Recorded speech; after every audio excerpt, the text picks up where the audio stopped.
Merci beaucoup. Prévention du plagiat, encore une fois, un partenariat gagnant-gagnant. En 2009, le service des technologies éducatives de l'ENAP a été mandaté pour trouver une solution au problème des copier-coller. Il fallait satisfaire les enseignants et sortir les cours à distance de la, j'allais dire un gros mot, de la mauvaise réputation qu'ils avaient dans l'institution, en prouvant que la modalité n'était pas génératrice de plagiat systématique. Le choix des outils s'est porté sur Compilatio parce qu'entre autres, son équipe propose une approche positive et collaborative par l'utilisation du logiciel au sein d'une vraie stratégie de sensibilisation.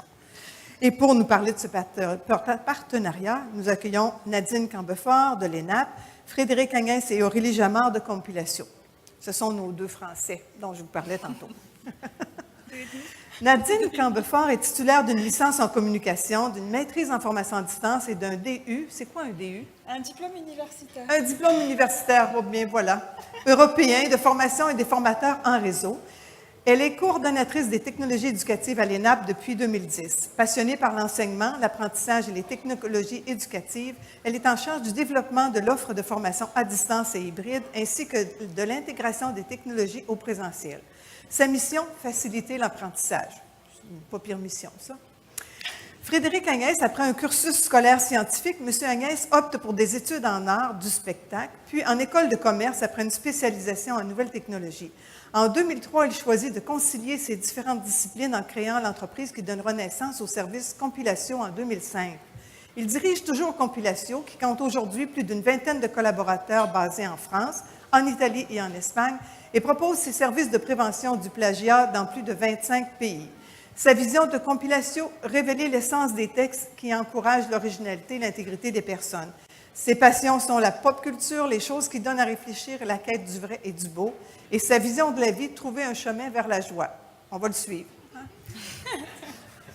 Aurélie Jamard, après un DUT, ça va être un diplôme universitaire en technologie. C'est exact. Pas pire, je viens de gagner 5 points. Dans les sciences physiques, Mme Jamard s'est orientée vers la relation commerciale. Dans le cadre de sa licence professionnelle Management de la relation commerciale, elle intègre Compilatio en 2012 en tant que conseillère clientèle. Depuis 6 ans, elle contacte et accompagne les établissements dans l'étude de leur politique de prévention du plagiat et les axes d'amélioration possibles en France, en Afrique, en Angleterre, au Canada et aux États-Unis. Sa vision de Compilatio, aider à renforcer l'intégrité en chacun et développer les valeurs éthiques.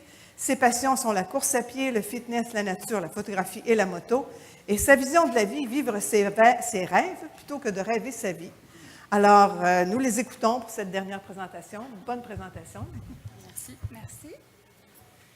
Alors bonjour, d'abord un petit bonjour à tous mes amis du REFAD. C'est très impressionnant. D'habitude, les autres années, je suis assise de l'autre côté, puis je trouve ça plus facile d'habitude que cette année. Mais on va faire avec le petit stress.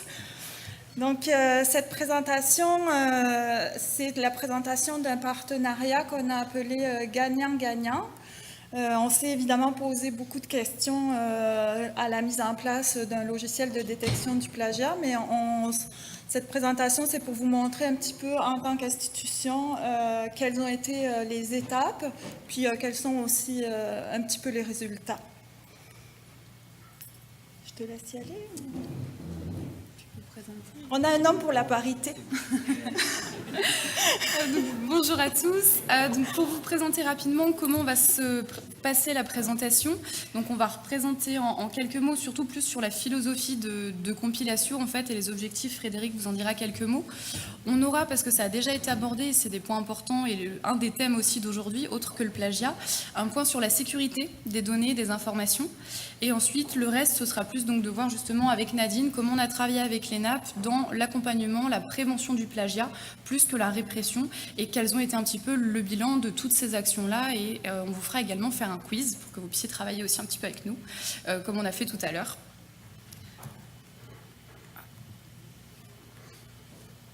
Alors, je vais d'abord vous présenter un petit peu l'ENAP. L'ENAP, c'est juste à côté. Cette année, c'était pas trop loin du REFAD. Donc, c'est l'École nationale d'administration publique. C'est une université de 2e cycle. Alors, logiquement, on n'aurait pas besoin de soutien sur la détection du plagiat, vu que nos étudiants ont déjà un bac, une licence, peu importe. Ils ont déjà fait des études universitaires, donc logiquement, ils savent citer leurs sources. Ils n'ont pas de problème là-dessus, mais vous verrez qu'on en a quand même rencontré. L'ENAP, c'est une école de gestion, donc on aborde des sujets plutôt côté ressources humaines et gestion, mais on a aussi des cours de gestion financière, par exemple. Et elle est implantée en région, donc on a 5 campus et plusieurs lieux d'études. Donc nos étudiants sont vraiment disséminés sur le territoire. 83% des étudiants sont à temps partiel, 93% sont à l'emploi. Ce qui explique qu'on n'est pas beaucoup de monde en journée à l'ENAP. Si vous venez faire un tour, on ne voit pas d'étudiants le jour. 40% des étudiants ont 40 ans et plus, et 3% ont entre 21 et 24 ans. Donc, ce qui veut dire que les étudiants de formation initiale ou les étudiants de temps plein, ce n'est pas pour nous. Pour vous dresser un petit portrait du profil de nos étudiants, la plupart du temps, sont déjà gestionnaires ou en voie de devenir gestionnaires. Évidemment, notre bassin naturel, c'est l'administration publique. Donc, majoritairement, ils viennent de là, mais ils sont aussi souvent dans le privé. Et dans ce cas-là, ils viennent parfaire leur connaissance de l'administration publique parce qu'ils ont affaire avec l'administration publique. Puis, quand je mets d'ici ou d'ailleurs, nous avons des cohortes délocalisées, notamment en Afrique de l'Ouest. Puis nous avons aussi des étudiants boursiers de la francophonie qui viennent à Québec, mais qui viennent évidemment d'ailleurs. Donc voilà un petit peu pour vous faire pour vous brosser le portrait de l'université dans laquelle on a mis en place le système de détection du plagiat avec compilation. Et je voulais dire que c'est pas juste, on était vraiment fait pour être ensemble parce que nos logos sont de la même couleur, donc ça a beaucoup joué dans le choix. Ça a été déterminant. Oui. Bonjour à tous, donc je suis Frédéric Agnès, je suis dirigeant de Compilatio. Juste un petit mot sur l'histoire de cette entreprise. Quand on a créé le service Compilatio en 2005, on l'a créé en réponse à des enseignants dont on était proche, qu'on avait dans notre réseau, qui étaient désireux de pouvoir mieux documenter et mieux déceler les tentatives de triche. Donc c'est dans cette idée-là qu'on a initialement créé l'outil. Et on s'est aperçu au fur et à mesure de la vie de cet outil qu'en fait nos utilisateurs n'étaient pas particulièrement heureux de détecter des cas de triche, et que la notion de documenter et de traiter des contentieux n'était pas leur cœur de métier ni leur aspiration première. Et du coup, on a considéré qu'un enjeu important pour nous, c'était peut-être de faire en sorte, non pas de les aider à détecter les tricheurs, mais de faire en sorte de s'assurer qu'il y en ait le moins possible.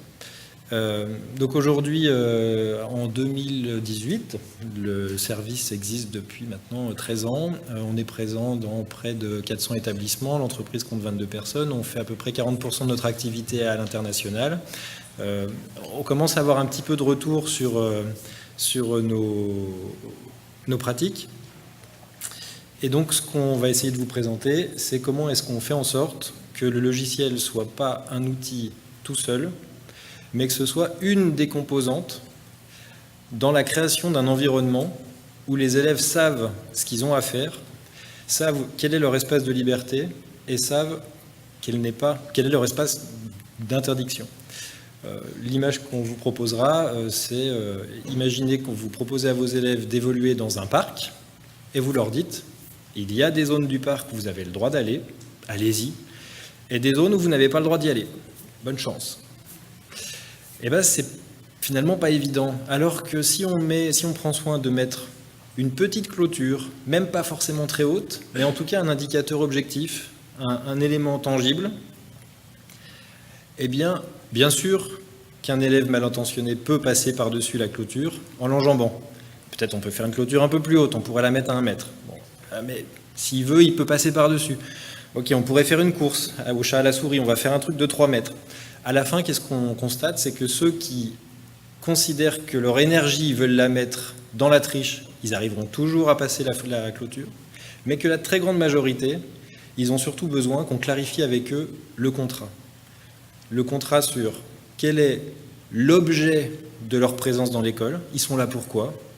Ils sont là pour apprendre, ils sont là pour acquérir des compétences pour leur vie future, et quel est l'objet de leur relation avec l'enseignant, et l'enseignant il est là pour leur mettre en lumière leurs manquements et leurs forces, et je pense pas seulement, pas surtout pour documenter des contentieux. Voilà ce que j'avais à dire, et maintenant je vous laisse la parole, mesdames. Donc effectivement, comme le disait Frédéric et l'a dit Madame Nicole Perrault ce matin, l'idée pour nous, c'est pas seulement de proposer un logiciel, même si c'est souvent le terme qui ressort lié à l'activité anti-plagiat, mais c'est bien, et c'est ce qu'on a fait avec l'ENAP et avec nos partenaires, d'avoir un programme complet. Un programme complet qui est là pour accompagner, donc accompagner de différentes manières. Dans l'élaboration de ce fameux cadre clair, c'est-à-dire poser des règles clairement définies, qui sont connues par tout le monde et qui vont du coup être respectées entre l'institution, les enseignants, les équipes encadrantes et les étudiants. Ensuite, ça va être le deuxième point d'aider à sensibiliser. Pour donc sensibiliser les enseignants également, il y a aussi parfois besoin de rappeler que les enseignants sont, comme on l'a dit également donc avec l'Université d'Alberta, on a tous un rôle à jouer dans cette démarche de prévention du plagiat, que ce soit l'institution, que ce soit l'enseignant dans son cours, les personnes au service de soutien, bibliothèque par exemple, centre de documentation qui encadrent aussi les étudiants. L'idée c'est aussi de leur rappeler que ces personnes-là doivent être exemplaires pour que les étudiants puissent se fier à des choses correctes qui vont reproduire par la suite au long de leur cursus. Et pour les étudiants, les sensibiliser et vous aider à les former. Comme le disait Frédéric, de dire on a un parc, il y a des zones où vous ne pouvez pas aller, bonne chance, ou alors enseignant détecter le plagiat, bonne chance. Si on n'a pas d'outils, c'est pas évident d'arriver comme ça à respecter en fait ce qu'on attend de nous tout simplement. Donc c'est pour ça que malgré tout, il y a un logiciel de détection donc, qui ne fait pas de magie, qui n'est pas infaillible. On a vu certains cas depuis le début de la journée qui effectivement permettent de contourner l'analyse, mais on va dire le combat n'est pas là. Le combat est vraiment de faire comprendre les enjeux, de leur dire, et on va le voir pendant la présentation, vous allez à l'école, dans vos vies professionnelles, personnelles, vous allez être confrontés à des choix éthiques, à des situations qui ne sont pas évidentes. Et nous, on va être là pour vous dire maintenant, attention, quand vous arrivez à ces situations-là, il y aura 2 choix. Et on vous encourage à faire justement le choix éthique et le choix intègre. Et c'est vers ça qu'on travaille en prenant l'aspect plagiat, mais ça pourrait également être tout autre aspect. En 2009, quand j'ai eu le mandat, ça paraissait très très simple, puis moi-même je trouvais ça très simple. Je ne vous cacherai pas que quand mon DER m'a dit trouve une solution au problème des copier-coller, je me suis dit je viens de la technologie, je suis technopédagogue, je vais trouver un outil, ça va bien faire l'affaire, et en plus j'avais un double bénéfice attendu, c'est que quand je suis arrivée à l'ENAP, les cours en ligne jouissaient d'une très mauvaise réputation, les profs ne voulaient pas en faire, ils me disaient qu'il n'y avait que des plagiaires là-dedans, alors je me suis dit quelle opportunité merveilleuse, je vais leur proposer un outil qui va leur donner des scores et en même temps ça va redorer le blason de mon service, tout va être parfait. Alors, c'est allé assez bon train. On a fait une analyse des besoins. Les enseignants ont vraiment beaucoup participé, ont été très actifs. On a aussi analysé les pratiques de nos étudiants. On avait beau me dire que c'était que du copier-coller, je n'étais pas tout à fait sûre que c'était juste ça. Ensuite, on est passé à la comparaison des solutions. Évidemment, tous les logiciels qui ont été cités dans la matinée, on les a testés. Puis notre choix s'est porté sur Compilatio, malgré le fait qu'on voulait absolument privilégier les logiciels libres. Et pourtant, on est allé vers Compilatio. Alors je vous jure, c'est pas juste pour la couleur du logo, c'est pas juste parce qu'ils sont français que je suis encore à moitié française, mais c'est parce qu'ils me proposaient, je trouvais chez eux quelque chose d'intéressant. D'abord, c'était un logiciel francophone. Ça, c'était vraiment la première chose qui m'a sensibilisée. Et puis, il y avait une vraie stratégie d'utilisation. C'était accompagner l'institution, c'était améliorer la connaissance du plagiat, côté enseignant et côté étudiant. Cette vision-là me plaisait beaucoup. Informer tous les acteurs, différencier aussi les erreurs. C'est sûr que la commande que j'avais eue, c'était une commande de les gens. On a certains étudiants qui font du copier-coller. Ben, on va les attraper là. Et puis c'était la demande que j'avais à traiter. Puis j'ai pas eu envie d'y aller juste par la sanction. Donc certains font des erreurs, certains de nos étudiants sont pas de la même culture, ils arrivent avec différentes pratiques. Moi-même au début à l'ENAP, je comprenais pas ce que c'était l'autoplagiat. Donc il a fallu quand même que moi aussi j'apprenne qu'est-ce qu'il y avait dans ma politique, qu'est-ce qui était passible de sanctions, etc. Donc,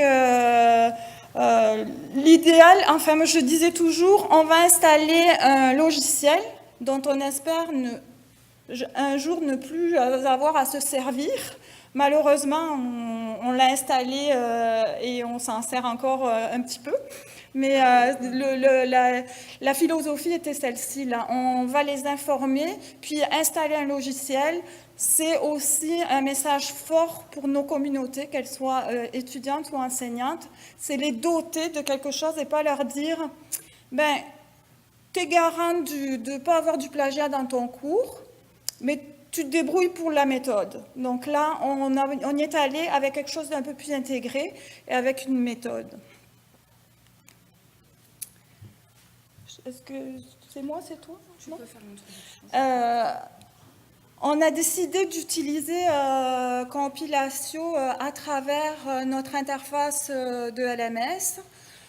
Donc là, c'est pour vous montrer un petit peu ce que voit un professeur quand il est sur le LMS et qu'il veut analyser. On voulait quelque chose d'extrêmement simple, totalement intégré et qui ne nécessite surtout pas une authentification supplémentaire. Là, on leur demande beaucoup d'efforts à nos enseignants, on leur demande de s'authentifier, on leur demande d'aller dans le logiciel de gestion, d'aller dans celui qui est pédagogique. Là, on a ajouté encore une couche. Donc, le but, c'était vraiment que ça soit simple pour eux, mais que ça soit tout de même sécuritaire. Mais je vais laisser Donc, Aurélie vous expliquer. Pour vous expliquer un peu plus précisément comment ça fonctionne dans le cadre des intégrations LMS, c'est qu'en fait, le fonctionnement de la plateforme, donc ici en l'occurrence c'est Moodle à l'ENAP, va rester le même. Donc c'est toujours le même processus où les enseignants créent des espaces de dépôt de travaux pour les étudiants. Et simplement, on a donc un système technique qui va, via un processus d'API, prendre le document des étudiants, l'envoyer sur les serveurs de compilation pour qu'on fasse ce processus de comparaison. Et à la suite, on va renvoyer, donc on le verra juste après, les résultats directement dans la plateforme. L'intérêt, comme le disait Nadine, c'est de ne pas alourdir la charge de l'enseignant. Ça a été mentionné donc à la conférence juste avant. Quand il va y avoir des cas effectivement de plagiat ou de similitude très importants, l'enseignant va passer un peu plus de temps avant d'appliquer simplement une sanction pour comprendre ce qui s'est passé. Pourquoi aujourd'hui on est face à un cas de plagiat, sur quoi ça porte, quelles sont les raisons, les motivations de mon étudiant, pourquoi il a fait ça. Donc là, il va déjà y avoir un processus un petit peu plus long. Donc si on peut faire gagner du temps sans avoir un outil supplémentaire avec des codes à rentrer ou autre, c'est vraiment ce but des intégrations plateforme. Et là, l'enseignant, il a juste à cliquer sur le petit « Analyser » qui est en dessous du document qui a été chargé par l'étudiant. Donc, ça ne peut pas être plus simple, c'est un clic. Donc le but vraiment pour l'outil, pour faire gagner du temps justement aux enseignants, c'est de répondre principalement à 3 questions. La première, c'est quelle est la proportion de similitude dans le travail de mon étudiant et du coup, quelle est la proportion de texte original dans ce même document. Ensuite, on va se poser la question des sources. Ça, c'est quelque chose que tous les enseignants font. Quelles ont été les sources utilisées ou sur lesquelles il y a eu des emprunts bien ou pas ou mal référencés. Et ensuite, pour notamment si on a besoin de comprendre encore un peu plus ce qui s'est passé, quelle partie du document pose problème dans le travail de l'élève, sur quoi ça porte ces similitudes. Donc là, vous voyez un exemple dans Athénap. En fait, quand on renvoie les résultats dans la plateforme, c'est ce que vous avez tout en haut à droite, un pourcentage qui apparaît avec un code couleur vert, jaune, rouge. Ce code couleur est à la libre appréciation de l'enseignant ou de l'institution. C'est-à-dire que le logiciel ne remplace pas l'enseignant, le logiciel n'est pas là pour corriger le travail à la place de l'enseignant et ne peut pas juger. Est-ce que c'est un bon travail, pas un bon travail? Il ne pourrait pas vous mettre une note, par exemple, entre A et F sur « voilà ce que vaut le travail ». Ça, c'est vraiment l'enseignant. Là, les pourcentages vous permettent d'avoir une appréciation, une indication qui va effectivement aider l'enseignant à avoir son propre jugement sur la copie. Et de manière aussi opérationnelle, de la même manière qu'il a analysé son document à partir de la remise de travail de l'étudiant. Le score s'affiche, là vous voyez un petit 22% en haut, s'affiche aussi dans la plateforme. On va dire Moodle ou Athénap, c'est la même chose. Athénap, c'est le Moodle de l'ENAP. Donc si vous entendez le terme, ne soyez pas étonnés. Donc, on vous a juste mis un zoom sur une des tentatives de contournement qui a déjà été évoquée aujourd'hui, qui est de remplacer les espaces entre les mots, par exemple, par un double espace, par ici le cas d'une étoile qu'on aurait mis en couleur blanche. Ça, c'est quelque chose qu'on a observé, qui nous a été remonté par les établissements et qui effectivement avait pour effet de contourner la détection, parce que le logiciel donc, se concentre uniquement sur le texte, non sur les images. Et ce texte-là existe nulle part ailleurs, donc forcément, l'outil ne peut pas le retrouver. Donc pour ces travaux-là, vous avez, en plus du pourcentage qui apparaît comme tout à l'heure, un symbole attention qui va alerter l'enseignant pour dire « nous, on a fait l'analyse, on a un pourcentage ». Par contre, faites attention, il y a des parties du document qui n'ont pas été détectées comme du vrai texte, qui peuvent être une tentative de fraude supplémentaire. Et à ce moment-là, vous le voyez ici à l'écran en rouge, le logiciel vient surligner également ce qui a été trafiqué par l'étudiant. Et ça permet là à l'enseignant d'avoir une preuve. Donc on rentre dans un cas un petit peu plus compliqué parce qu'il pouvait y avoir plagiat plus tentative de dissimulation. Donc là, c'est vrai qu'il y a clairement une intention de la part de l'étudiant d'essayer de cacher ça. Donc après, ça permet d'en discuter un petit peu plus. Autre chose dans le rapport, donc le rapport qui est les résultats détaillés, donc par rapport aux 3 points que je vous ai expliqués tout à l'heure. Quand les enseignants cliquent dans Moodle ou Athénap sur le petit 22% qui est en jaune, ils ont accès à cette page détaillée de résultats, qui va leur montrer les différents passages. Donc pour chacun des passages que le logiciel a retrouvés comme similaires, on vient comme vous mettre un coup de fluo pour dire « attention, c'est ça qui peut poser problème ». On a à droite une paire de jumelles que vous apercevez pour les 2 premiers blocs en gris, qui va permettre à l'enseignant de faire une comparaison face à face, donc je vous le remontrerai après, du document de l'étudiant. Je crois que c'est encore la suivante. Ah non, elle est un petit peu plus loin, on la verra tout à l'heure. Mais en tout cas, ça permet à l'enseignant de mettre sur un même écran le document de son étudiant et le document original, c'est-à-dire le document avec lequel on a retrouvé la similitude pour savoir est-ce que c'est un vrai plagiat sans modification, donc le copier-coller classique, comme on l'entend, est-ce que c'est une reformulation, est-ce que c'est une citation, parce que là c'est pareil, on a des étudiants qui se sont dit citer, on a le droit. Donc on va mettre des guillemets en tout début, en toute fin de travail, et Compilatio va dire tout le travail est une citation, et donc ne va pas regarder le plagiat dedans. Ça a été une autre tentative de contournement. Donc là aussi, les citations, les guillemets, ne sont pas un bon indicateur pour dire est-ce que oui ou non c'est bien cité. C'est ce que vous avez donc tout en bas, la partie en violet, où on vient également vous mettre d'une autre manière un affichage sur les guillemets pour dire vous, enseignants, jugez, est-ce que cette citation elle est correcte, elle respecte les normes de référencement ou pas. Dernier point du rapport, c'est de vous donner la liste des sources utilisées. Donc on le reverra un petit peu tout à l'heure. Il y a 3 niveaux de comparaison qui ont déjà été un petit peu évoqués à la conférence précédente, avec lesquels on va rechercher les similitudes. Et ici, l'enseignant a accès à toutes les sources, que ce soit des sources web, des sources internes, c'est-à-dire constituées par les documents par la banque de données de l'école, donc en l'occurrence l'ENAP par exemple et tous les documents qui ont été déposés, et par la base de données des utilisateurs Compilatio, c'est-à-dire toutes les institutions, donc principalement francophones si on se concentre sur la détection de la langue française, mais en tout cas toutes les institutions, que ce soit des institutions au Québec ou partout dans le monde, qui utilisent la solution. Alors, on avait évidemment tout ça en main en 2009, quand on a choisi notre solution. On a signé avec Compilatio, on a reçu l'application. Et là, c'était un peu compliqué quand j'ai voulu la mettre en place parce que là, les instances qui avaient été super efficaces dans le choix de l'application, dans la volonté de mettre en place, et bien tout ça c'est venu un petit peu ça s'est un petit peu ralenti avec le contexte de l'époque où certains étudiants avaient fait des recours contre des universités et là tout le monde s'est dit ouh, là c'est dangereux. Donc j'ai connu des DER qui m'ont dit ben écoute, je reste pas longtemps, alors quand le suivant va venir, c'est lui qui va prendre la décision, je te laisse avec ton logiciel de détection, on verra ça plus tard.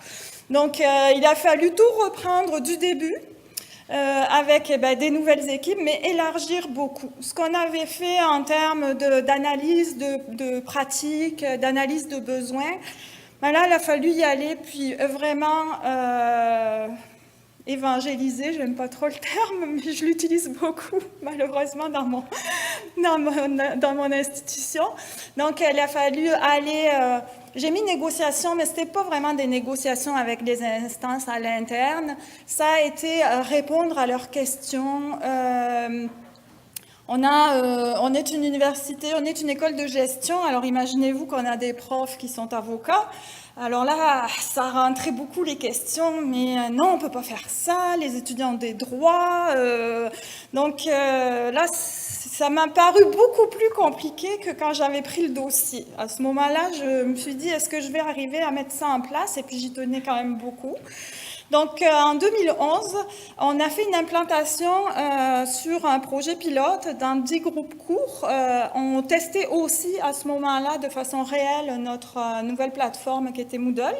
Donc, on a fait d'une pierre deux coups. On a dit en testant notre logiciel sur 10 groupes courts qui étaient en formation à distance, on va aussi vraiment tester en réel le système de détection du plagiat.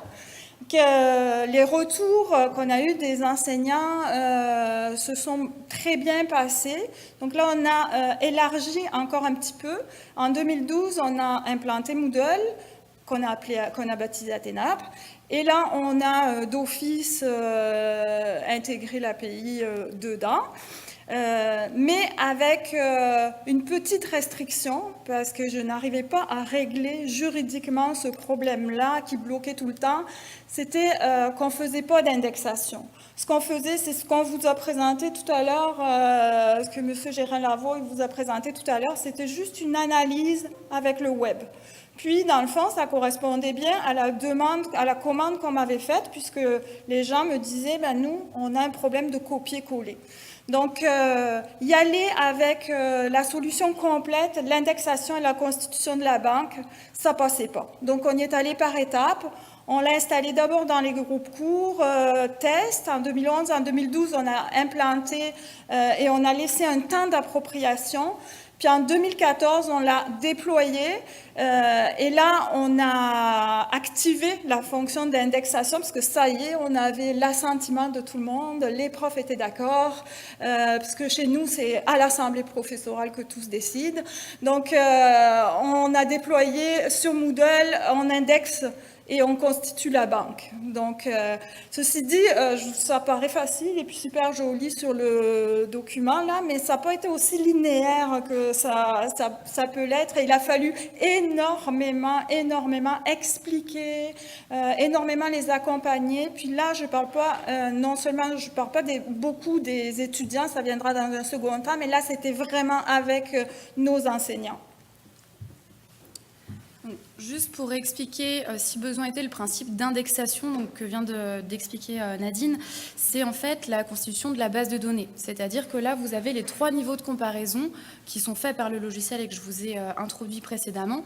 Et le fait d'indexer un document, c'est-à-dire de dire je le mets chez Compilatio et je dis au logiciel ce document, tu le réutilises pour les prochaines analyses que tu vas faire.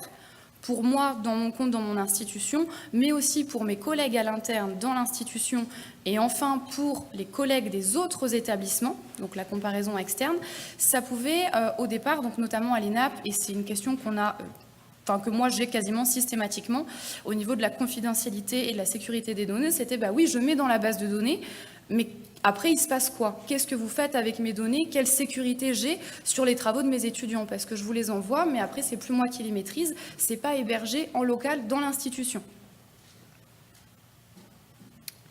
Donc, on a vraiment eu beaucoup de questions, de retours avec nos communautés sur cette partie sécurité, dont je vais laisser Aurélie vous expliquer un peu les choses, mais ça a vraiment été une énorme préoccupation. Donc, une des premières questions, c'est justement, comme c'est une utilisation web, est-ce que la connexion est sécurisée? Donc, que ce soit via l'interface en ligne de Compilatio, c'est-à-dire via le site internet, ou via une intégration LMS dans Moodle ou d'autres plateformes, la connexion est sécurisée avec un cryptage qui assure un chiffrement des données. C'est-à-dire que toutes les données qui transitent entre l'institution et Compilatio sont chiffrées, et en cas d'attaque à cet endroit-là, c'est-à-dire comme si on venait mettre une petite loupe entre quelles données ont été envoyées à Compilatio, c'est chiffré, donc les données ne sont pas en clair, on ne peut pas avoir accès et lire ces informations-là. La question de la confidentialité, ça a été quelque chose, vous imaginez qu'avec des avocats comme professeurs, ça a été quelque chose. Ils me disaient, mais les étudiants aussi, ils ont un droit d'auteur. Donc, pourquoi, qu'est-ce qui va se passer avec leur texte? Est-ce qu'il est respecté, ce droit d'auteur-là? On est en train d'enfreindre des règles, puis ça leur appartient. Alors, qu'est-ce que tu as à nous répondre là-dessus? Donc là, je répondais, ce qu'Aurélie va vous répondre. Donc, effectivement, nous, au niveau des serveurs, donc j'avais répondu à Nadine qu'on a, en fait, on va définir donc, sur les serveurs un espace qui est vraiment dédié à l'institution, comme si on avait une boîte dans laquelle on a des tiroirs qui sont les comptes des enseignants avec plusieurs documents. Quand on parle de base de données communes, c'est-à-dire que souvent les personnes ont l'impression que tout est mélangé chez Compilatio, mes documents, ceux de l'ENAP, ceux de l'UQAR, voilà, des autres institutions qui utilisent, et on se dit, bah, là-dedans c'est bien, je donne accès aux documents à Compilatio, donc tout le monde va voir mes travaux.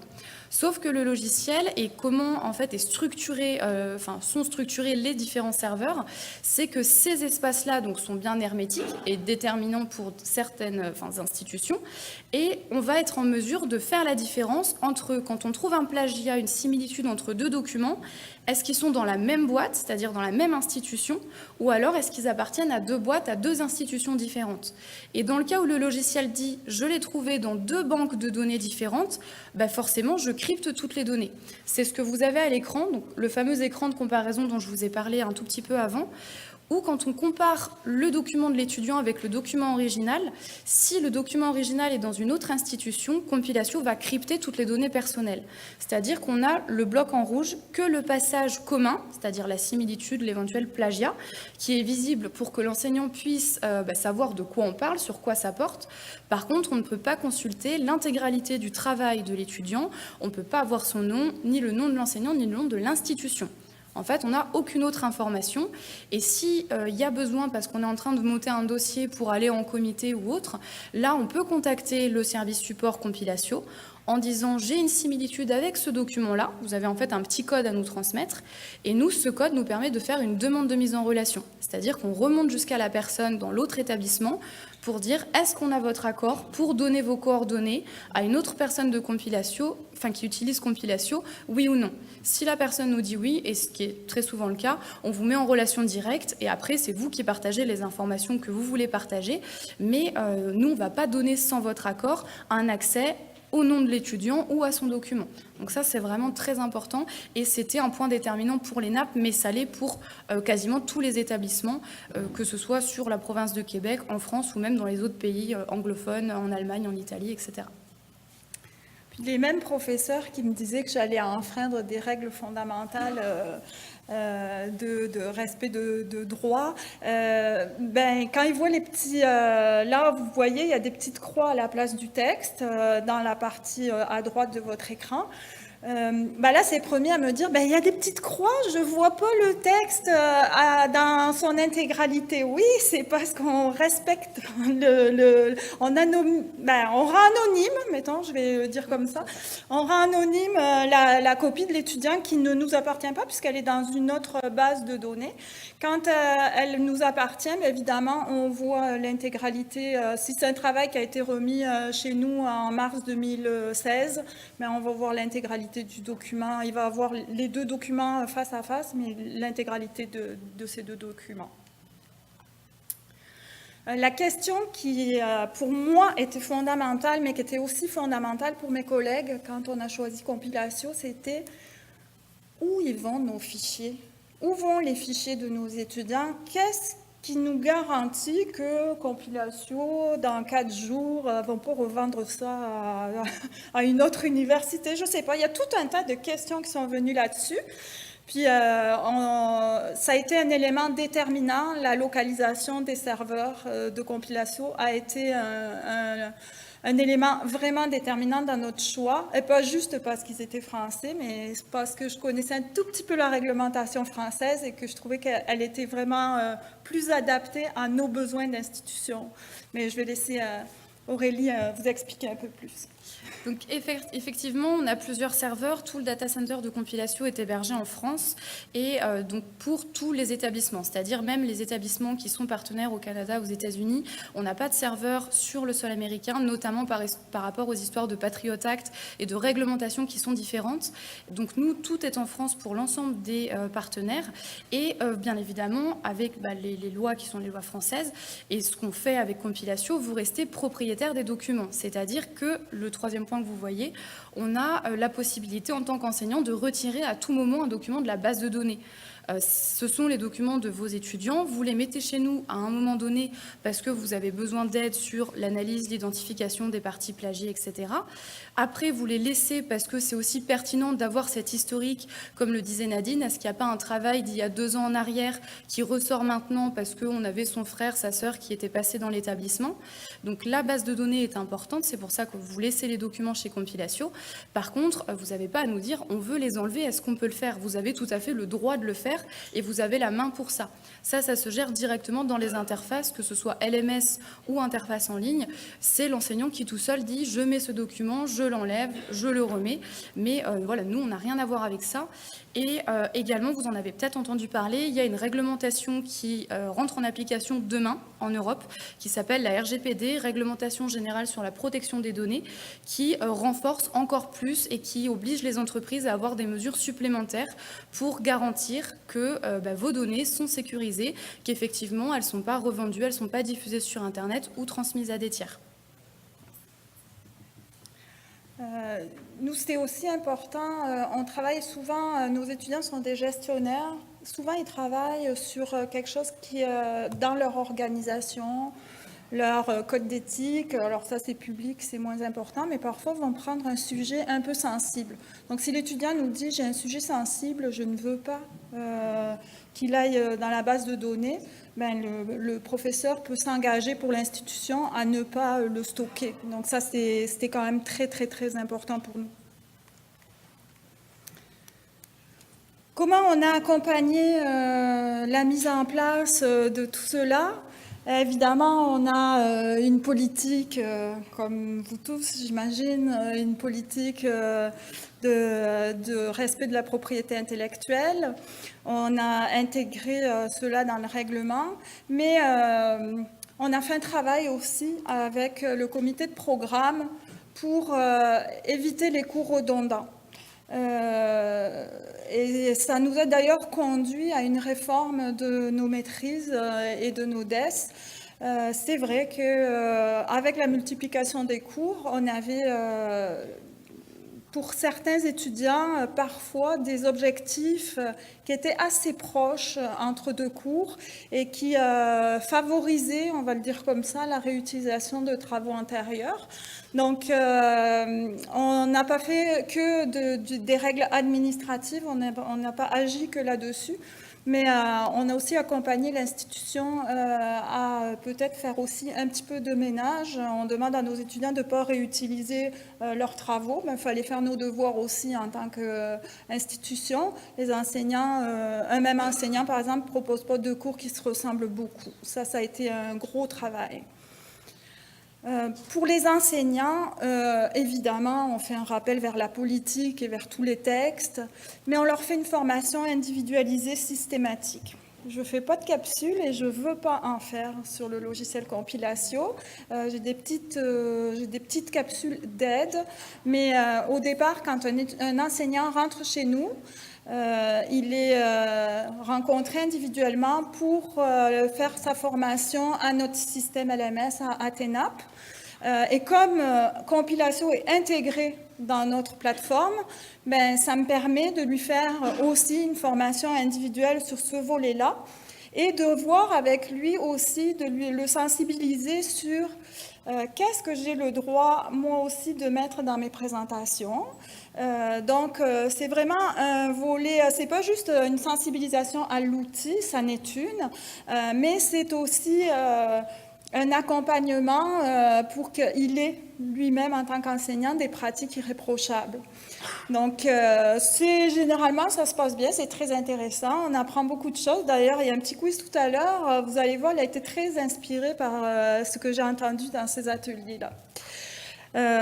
On leur demande aussi, évidemment, dans ce même atelier, mais ça, on leur en parle plus souvent. Là, la formation individualisée, elle est unique, évidemment.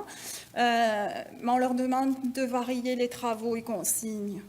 Ça paraît basique, vous aurez peut-être pensé, mais il y a des étudiants qui ont, comme on dit chez moi, le nez dans le guidon. Ils donnent le cours depuis des années, puis ils n'ont même pas pensé qu'ils reproduisaient des consignes identiques. Juste le leur dire. Puis on leur demande aussi, quand le cours s'y prête, de proposer dans les premiers travaux, des travaux qui ont la thématique. Alors j'ai mis du plagiat, mais c'est vraiment au sens large. Hein, ça peut être respect droit d'auteur, ça peut être tout un tas de choses. On a beaucoup de cours pour lesquels ça peut s'y prêter. Donc ça, c'est l'accompagnement qu'on fait auprès de nos enseignants. Il y a une variable aussi, c'est sûr qu'on leur a mis un outil à disposition, ce qui veut dire que la volonté de l'institution est forte. Là, on lutte contre le plagiat. Mais on n'a pas systématisé les analyses. C'est-à-dire quand des documents arrivent sur la plateforme, l'enseignant doit lui-même faire le clic. Est-ce que c'est nécessaire que j'analyse ce document ou est-ce que c'est pas nécessaire? Puis on veut que ça reste sa décision. Bon, l'utilisation est vraiment optimale, mais on souhaite vraiment que ce soit pas quelque chose qui se fasse automatiquement sans qu'il ait pris aucune décision. On veut qu'il prenne la décision d'analyser le document. C'est vraiment un choix institutionnel. Pour les étudiants, on a plusieurs cordes à notre arc. On met les rappels des textes dans les plans de cours. Tout à l'heure, on nous a dit « ouais, mais ils ne les lisent pas ». Oui, je suis bien d'accord avec vous, monsieur, ils ne lisent pas les plans de cours et surtout la fin. Là, ils lisent beaucoup les affaires d'évaluation, la pondération, tout ça, mais le rappel vers les textes, ils ne le font pas. Mais ceci dit, c'est quand même un des vecteurs, une des voies pour les informer. Évidemment, on a placardé des affiches partout. On en déplace à compilation. Nous, on n'a pas choisi au départ d'utiliser les affiches de compilation que moi je trouvais géniales et qui étaient bien faites. Moi, on a utilisé des affiches plus Québec, plus institutionnelles, qui correspondaient mieux avec l'image de l'ENAP, administration publique. Mais les messages étaient les mêmes. On a un atelier de prévention du plagiat qui est obligatoire qui est inclus dans les 2 cours obligatoires. On est une petite université, on n'a pas beaucoup de cours obligatoires, on en a 2. Management des organisations publiques, principe et enjeux de l'administration publique. Il y a un atelier de prévention du plagiat dans chacun de ces cours. Donc, pour un étudiant, parfois, il le fait 2 fois, mais c'est pas grave, tant pis. On les attrape là.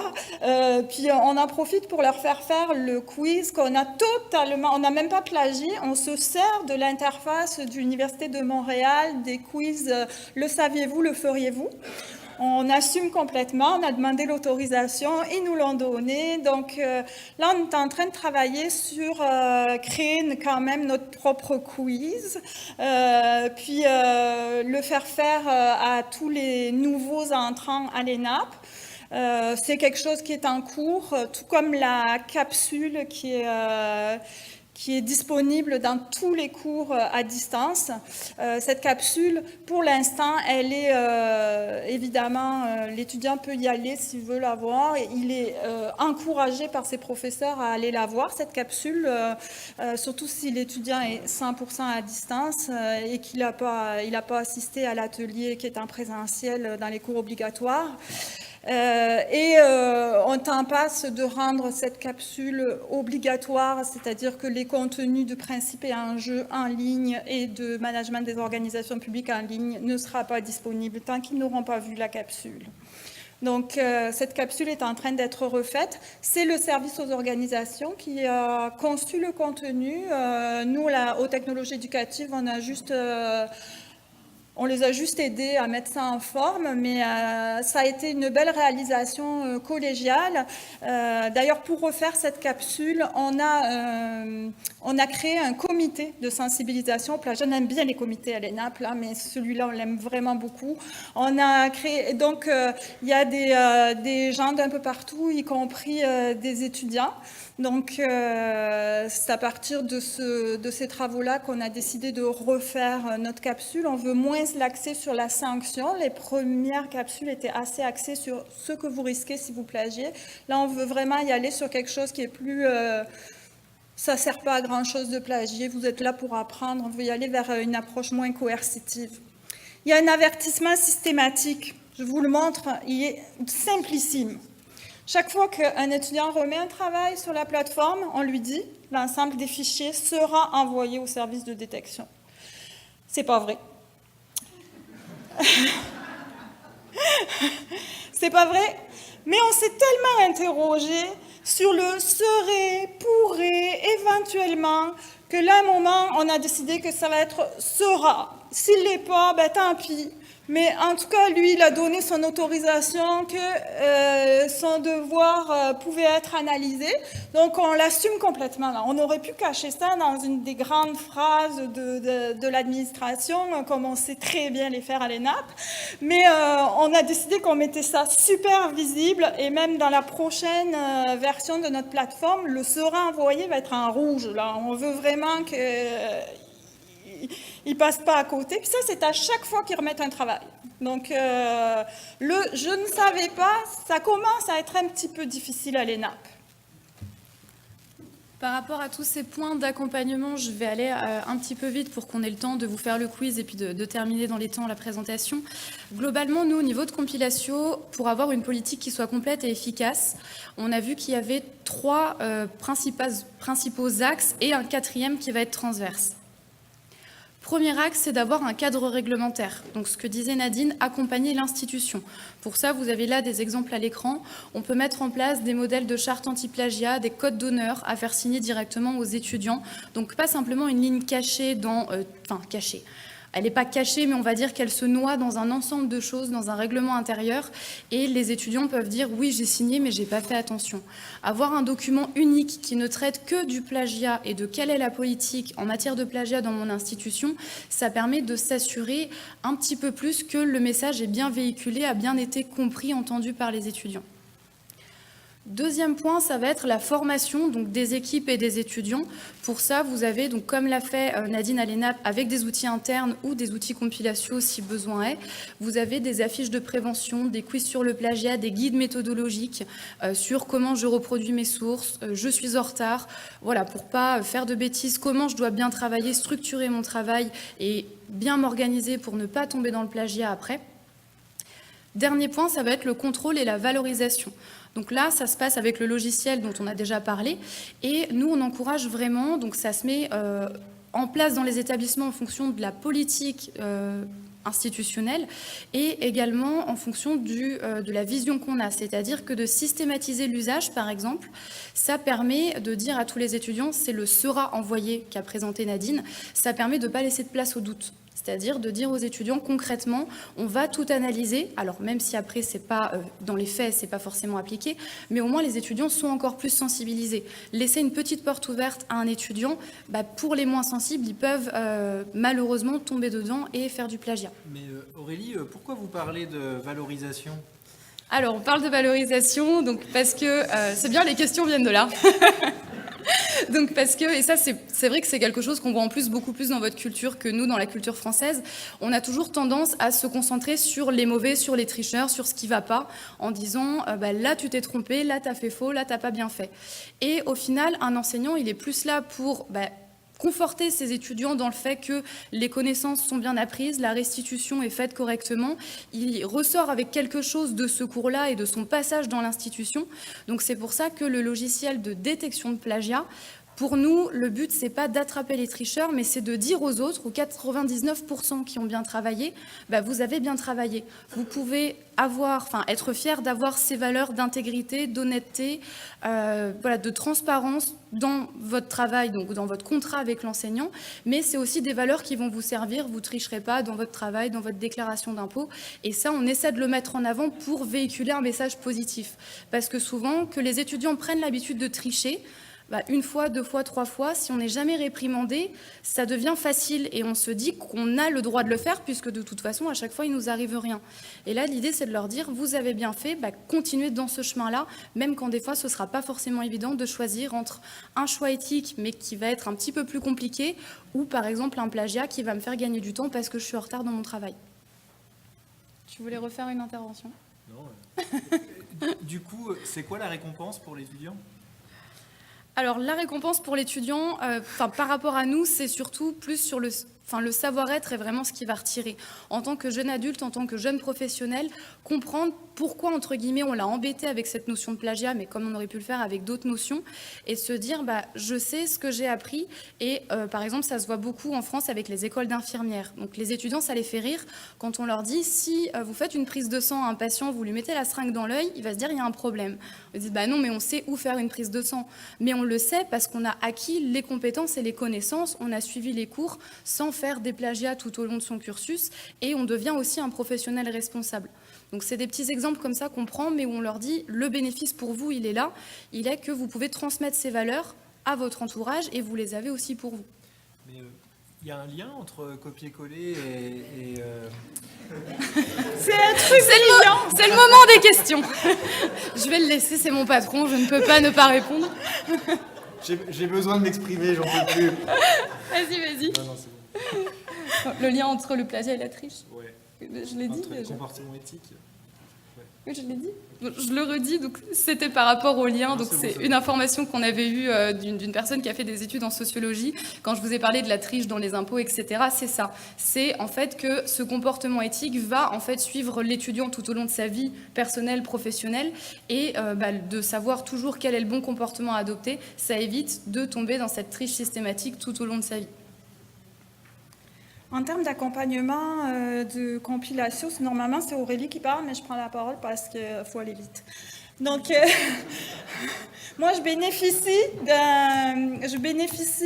d'un suivi au 1 mois, au 6 mois et au 9 mois. Donc, ce qui fait que je peux toujours m'exprimer. Je ne tombe pas toujours sur une boîte de support qui est, mettons, non personnalisé. Non, j'ai quelqu'un qui suit mon dossier, que je peux appeler et avec qui je parle et qui s'occupe aussi de savoir qui me donne les statistiques et qui m'accompagne vraiment et qui m'écoute parfois parce que j'ai des fois des choses à dire sur le fonctionnement de la solution. que là, on va aller rapidement. On vous a fait un petit quiz. C'est pas mal celui que j'utilise à quelque chose près. J'avoue que j'ai joué un peu parce que je me suis dit qu'il allait y avoir des enseignants, donc il y a une question qui est plutôt pour les enseignants. Mais on va vous laisser faire le quiz. Il y a 6 questions. C'est très rapide. On ne vous demande pas de réfléchir. C'est pas métaphysique. Donc, soit vous passez par... Hop! Non, c'est bon, c'est bon. Soit vous passez par le lien, soit vous allez avec le QR code. J'ai totalement plagié de manière volontaire Mallory Schaub, qui avait fait une intervention pour les 10 ans de compilation à Annecy en 2015. Donc, c'est exactement pratiquement le même nombre de questions qu'elle avait fait elle. Je lui ai demandé son autorisation, puis elle ne me l'a pas donnée, mais elle m'a accepté sur LinkedIn, alors j'imagine que ça voulait dire oui.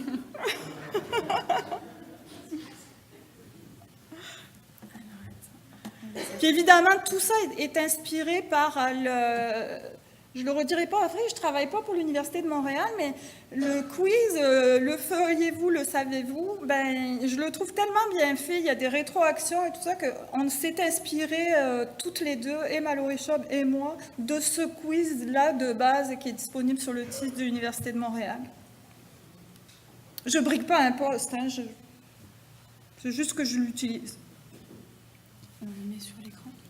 Non. On laisse Ouais, peut-être. On est sur le même temps. On va leur laisser 5 minutes. Mais peut-être on va parcourir les questions en même temps, non? Ah, on peut. Je peux l'afficher à l'écran. Oui, mais j'ai les réponses. Oh, personne n'a vu la réponse. Pardon. Personne n'a vu la réponse. Personne ne triche. Oui. Oui. Oui. On peut peut-être juste annoncer les questions et puis regarder la réponse après. Ben, en fait, sinon, faut que je le mette. Tu le raffiches après? Non, mais hop. Les questions sont là. Je vais le faire ici. Parce que Oui. c'est celui-là qui vous l'aide. On vous laisse peut-être rapidement juste 1 ou 2 petites minutes pour terminer de répondre aux questions pour qu'on puisse terminer la présentation.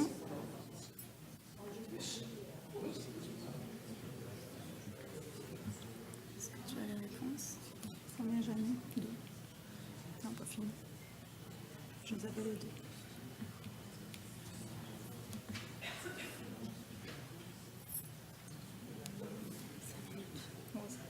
Ouais, 5 déjà. Les premiers qui ont fini, vous me faites un petit signe pour que je vois où vous en êtes. Fini? OK.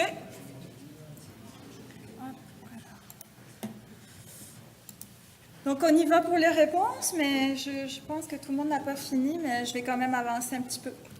Alors, la première question, ce que je voudrais voir, Aurélie, c'est mes réponses. Là, elle est ici. Non, mais c'est le pourcentage. Hop. Voilà. Tac. Si tu peux me Rafraîchir. Oui, c'est ça. Tiens, vas-y. Alors, bravo. Les questions que j'ai déjà reçues, la première, ben, il y a très peu qui ont répondu, mais il y en a quand même, là. Il y a quand même quelqu'un qui a répondu l'insérer en la paraphrasant. Alors que, ben, évidemment, la réponse, c'est trouver la source pour insérer, évidemment. Donc, je pensais que vous auriez 100% de bonnes réponses. Je suis un peu déçue. Vous n'êtes pas meilleurs que mes étudiants. Pour la deuxième... Ah ben, je vais avancer. La deuxième question, Fatou a trouvé des articles de revue et des pages web qu'elle veut intégrer. Quand est-ce qu'elle doit citer, dans quel cas elle doit inclure une référence? Ben, c'est dans tous les cas. Qu'elle reproduise mot à mot, qu'elle paraphrase, à partir du moment où on utilise une source, on doit paraphraser, puis vous avez été plutôt bonne sur cette réponse-là. Caroline, elle a un petit papier à remettre, puis alors ça, c'est un vrai cas là, que je vous donne. Ben, son mari a fait le cours l'année précédente et puis lui donne son PPP, donc comme c'est son mari qui se partage tout, c'est pas du plagiat, évidemment. Et il y a quelqu'un qui m'a dit que c'était pas du plagiat parmi vous. Mais oui, c'est du plagiat, là, même si c'est ton mari, c'est du plagiat, là. Tu partages ce que tu veux dans la chambre à coucher, mais là, non.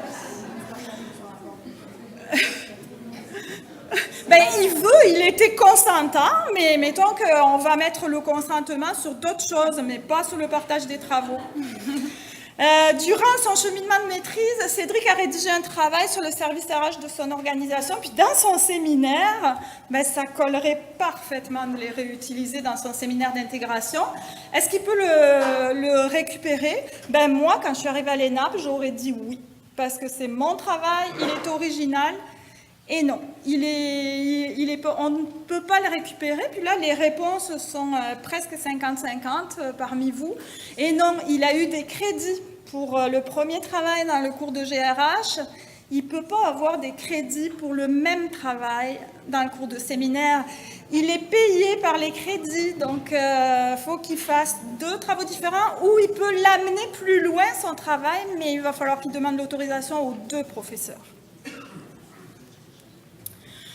Là, ça, c'était pour jouer, là, parce que le professeur Tremblay, il me plaît bien avec sa représentation de l'orchestre. Mais là, il ne met pas de référence parce que il a modifié l'image de départ. Donc, c'est plus l'image du professeur Mukieli, c'est la sienne. Il met juste un copyright, puis ça suffit. Puis Alex Mukieli qui a inventé le modèle, la représentation de l'orchestre tel qu'il la présente dans son cours, le professeur Tremblay, c'est un ami depuis 20 ans, donc bien sûr qu'il lui donne le droit d'utiliser ses sources. Toutes les réponses que je vous fais là, c'est des choses que j'ai entendues de la part des enseignants. Effectivement, oui, il doit afficher le nom du chercheur, le manuel dans lequel il a trouvé l'image initiale, et même il doit dire, en tout cas indiquer à ses étudiants qu'il a fait des modifications dessus, c'est absolument indispensable. Et pour la dernière, je finis. On demande à nos étudiants pourquoi doit-on faire un travail, ou doit-on citer ses sources. Puis là, on a à peu près le même résultat quand on vous pose la question à vous que quand on la pose aux étudiants, sauf que les étudiants, pour éviter d'être accusés de plagiat, c'est un peu plus fourni là, comme réponse. C'est pour les 3 raisons, évidemment. Mais la raison principale, ça devrait pour être donner des références de lecture à ses auditeurs, à ses lecteurs. Donc, on va passer sur toutes les raisons que peuvent vous donner vos étudiants et vous dire que nous, on a des usages en évolution à l'ENAP. On constate une disparition progressive du copier-coller. C'est très net dans nos dossiers du comité de discipline. En revanche, il y a un fort trafic de travaux antérieurs, un trafic souterrain, des échanges, bon, si se les vendent et tout ça, mais en tout cas, ça, c'est en augmentation. Donc, a priori, notre message n'est pas très clair quand on leur dit qu'on va utiliser compilation parce qu'ils ne comprennent pas que les travaux antérieurs sont dans une banque. Donc, ça, on a un travail à faire de ce côté-là. Et on a des usages inattendus, des enseignants qui passent leurs travaux, leurs articles à la moulinette de compilation pour repérer s'ils n'ont pas oublié de faire des citations. Et puis ceux qui disent, moi, il me semble que cet article-là parle de mes travaux, mais je vais voir si je suis citée. Donc parfois, c'est aussi un petit jeu de savoir si ça a marché chez les collègues, est-ce que je suis bien citée. Et les révisions de thèse pour les étudiants, évidemment, là, c'est plus un outil pédagogique pour eux qu'un outil vraiment de sanction. Là, c'est vraiment... ils nous demandent souvent des accès pour réviser leur thèse quand ils ont travaillé puis qu'ils ont des citations de partout, des morceaux de partout. C'est vraiment un outil qu'ils nous demandent. Je vais juste terminer, je vais revenir sur une diapositive qu'on a vue précédemment, mais on va terminer là-dessus. Donc simplement, on vous a remis les fameuses situations dans lesquelles on peut se trouver qui font que c'est pas toujours évident d'aller vers ce comportement éthique parce qu'on a un conflit entre mes valeurs et rendre parce que je suis en retard feuille blanche parce que j'ai pas le temps d'écrire, ou tant pis pour cette fois, je vais faire un plagiat mais je veux pas prendre le risque de faire feuille blanche. Donc je vais pas tous les détailler, mais voilà, c'est vraiment cette situation-là qu'on vous invite à garder en tête voilà, comme on le disait tout à l'heure, les élèves viennent pas à l'école en disant je vais avoir mon diplôme en plagiant et je vais faire que ça toute l'année. Très rares sont ceux qui ont vraiment cette volonté, cette intention de mal faire. C'est plus des situations qui vont arriver tout au long du cursus, qui vont faire que malheureusement, ils vont tomber dans ce genre de pratique. Donc c'est pour ça que nous, on a vraiment cette approche pédagogique qui va être d'aider les étudiants. Donc voilà, ne pas forcément les réprimander. Alors oui, on doit appliquer des sanctions, mais comprendre le fond du problème et traiter en fait cette cause-là, parce que si on ne s'intéresse pas à ça, on aura toujours des cas de plagiat. Et ça passe plus par la formation et par la sensibilisation que par la détection finalement. Merci à tous.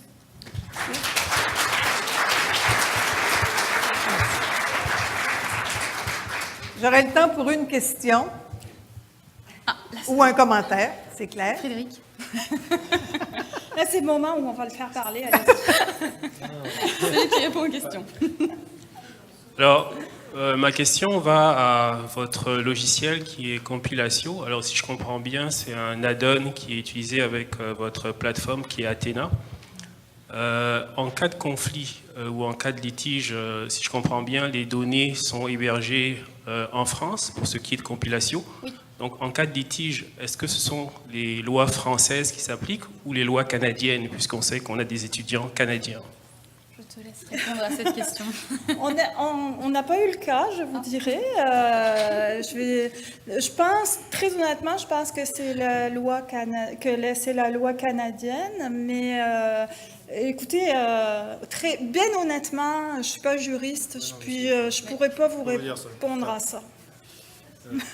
L'infraction, elle a été commise sur le territoire canadien. C'est l'infraction qui va faire l'objet d'une procédure, ce n'est pas le rapport du logiciel. Et même, je dirais même que le rapport du logiciel n'est pas en tant que tel une preuve. Ce qui est la preuve, c'est quand vous prenez la copie de l'étudiant et la source que le logiciel vous a indiquée, vous mettez les deux, vous présentez les deux, et les gens, n'importe qui peut visuellement et humainement se rendre compte. Et c'est ça la preuve. Le logiciel, il est juste là pour vous faire gagner du temps.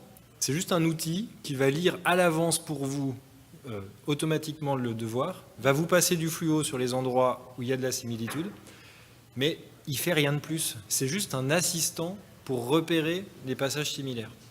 C'est un élément pour trouver vite une preuve, mais ce n'est pas la preuve, et ce n'est pas non plus l'infraction. Merci beaucoup. Oui, c'est bon. Lise, est-ce qu'on a le temps pour un dernier commentaire, Lise? On aurait une petite question ici. Qui voulait Est-ce faire qu'on a un le temps? commentaire? Juste un éclaircissement, peut-être? Excusez-moi, je veux rebondir un peu sur la question de monsieur tantôt parce que j'ai l'impression que vous n'avez pas donné réponse à sa question, mais vous avez plutôt expliqué comment fonctionne compilation en fait.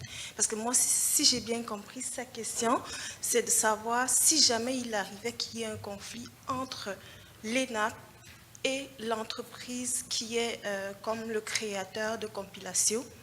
Comment ça se passait dans la gestion du litige? Est-ce que ce seraient les lois canadiennes qui seraient appliquées ou les lois françaises quand on sait que Compilatio est issue d'une organisation française?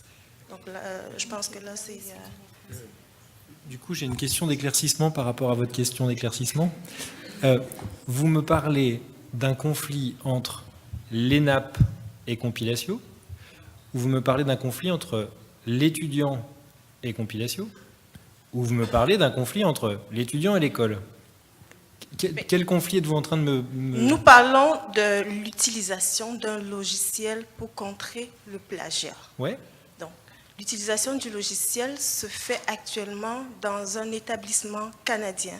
Oui. Et la question est de savoir, vu que l'origine du logiciel est française, oui, si jamais il survenait un conflit, bien une mésentente entre l'organisation qui utilise votre logiciel actuellement. Oui. Et vous, quelles sont les lois qui seraient appliquées parce que les données sont logées en France, pas au Canada? Ma réponse, c'est ce ne sont pas les données. Le logiciel n'est pas partie prenante dans l'infraction. Je vais vous le faire autrement. Si vous détectez avec un radar de vitesse allemand une infraction sur le territoire canadien avec un automobiliste japonais. L'endroit où a été fabriqué le radar n'a aucune importance. Ce qui se passe, c'est que sur le territoire canadien, il y a eu une infraction constatée. Ça ne répond pas à votre question? Non, sauf que dans le cas présent, les données sont logées dans le domaine des TIC. Les données sont logées en France. Mais c'est totalement étranger au conflit. Merci beaucoup. Mais si on a un conflit entre nous, là, on a un contrat. Donc, on va aller plus avant notre contrat. Je ne sais pas si je réponds à votre question, là, mais si on a un conflit entre nous là, qui ne met pas en cause un étudiant, le contrat qu'on a signé spécifique, c'est le tribunal de commerce en France qui jugera là, si on a un conflit. Je vous invite à continuer de jaser avec madame par la suite. Oui. Je vous remercie beaucoup. Alors, nous, on est rendu au... Oui.